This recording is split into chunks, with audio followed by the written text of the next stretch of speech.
లోకం చరిత్రను తిరగరాసిన వీరులను చూసింది. కానీ మరణ శాసనాన్ని తిరగరాసిన ఏకైక వీరుడు ఆయన.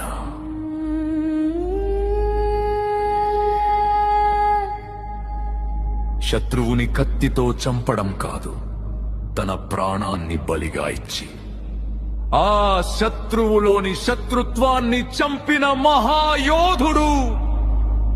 దూషించిన నోళ్లు దీవించబడ్డాయి, అవమానించిన చేతులు ఆశీర్వదించబడ్డాయి.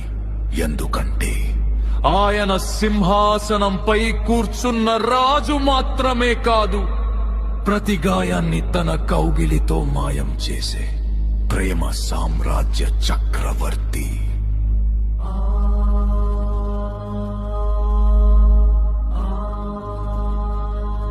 మరణం ఆయనను బంధించాలనుకుంది, కాని ఆ మరణానికే మరణం రుచి చూపించి సమాధిని బద్దలు కొట్టుకుని వచ్చిన మృత్యుంజయుడు పగవాడికి ధైర్యాన్ని, అలసిన గుండెకు ఆలింగనాన్ని ఇచ్చే ఏకైక ఆశ్రయం ఆయన.